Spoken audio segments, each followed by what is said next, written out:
Olá pessoal, bem-vindos de volta ao curso de Estrutura de Dados e Algoritmos com Java. Eu sou a Loiane, essa é a aula de número 5. Hoje nós vamos continuar o assunto sobre vetores e arrays e hoje nós vamos aprender como obter um elemento de uma determinada posição. Estou aqui então com a classe vetor aberta, que é uma classe que a gente vem trabalhando nesse módulo, e hoje nós vamos implementar um novo método nessa classe, que é o método de busca. Então, vou vir aqui mais ou menos no meio da classe e vou começar a desenvolver esse método. Para a gente fazer a busca, a gente quer obter um elemento de determinada posição. Então, aqui, para o retorno do nosso método, precisa ser o tipo de um elemento do nosso vetor que a gente declarou originalmente como string. Então, o retorno desse método vai ser o tipo string.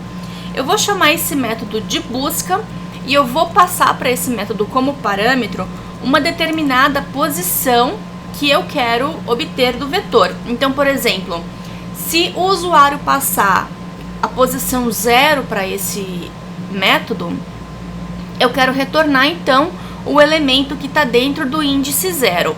Em termos simples de lógica, bastaria eu retornar o this.elementos passando a posição que o usuário passou.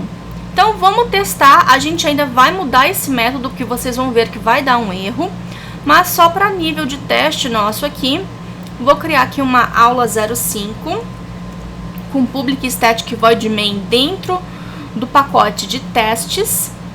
E aqui, olha, só para a gente ver, eu vou colocar alguns elementos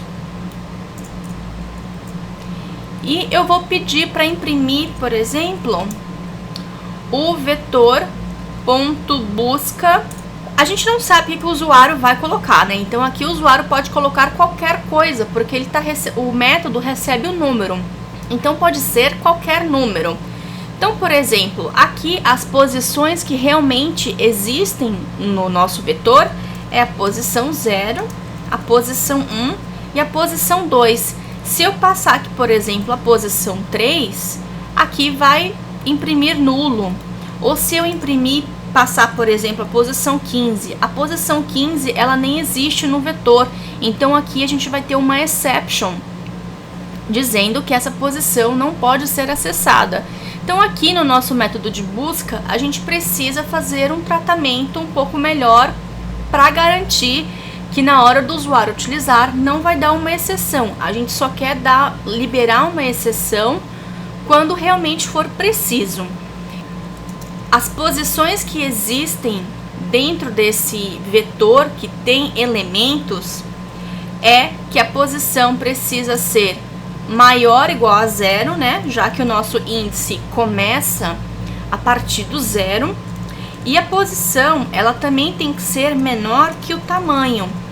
Igual aqui, a gente tem um tamanho 3, só que os índices são 0, 1 e 2. Então, aqui só com o menor e não utilizando o menor igual, já resolve o nosso problema também. Só que essas são as posições que existem no nosso vetor. Se a gente negar toda essa expressão, a gente tem então o range de todas as posições que não podem ser acessadas. Quando a posição não puder ser acessada, a gente pode então lançar uma exception. Então vou vir aqui, olha, throw new. No Java existe uma exception especial para tipos de argumentos que são inválidos.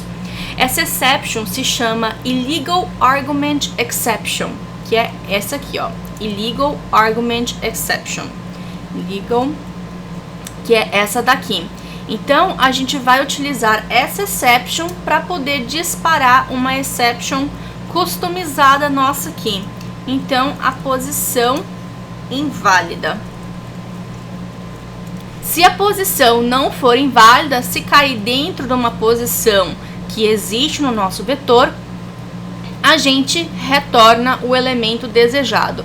Aqui, se vocês quiserem, pode colocar um else, mas não tem necessidade, porque se cair dentro desse if aqui, já vai disparar a exceção e o nosso programa aqui, esse código nem é executado. Então, vamos ver aqui.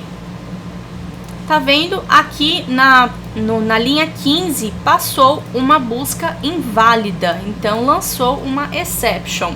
Se eu colocar uma posição -1, ele também vai dar uma exception aqui na linha 15.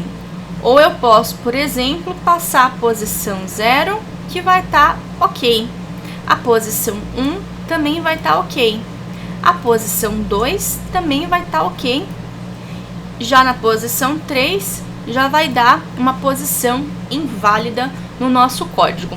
Então, só para relembrar, lembrando que todo código-fonte que a gente fizer na aula também está nos slides, caso vocês queiram utilizar como material de apoio depois. Implementamos o método busca, que vai lançar uma exception caso a posição passada pelo usuário seja uma posição inválida. Lembrando que posições válidas é de 0 até o tamanho real do nosso vetor.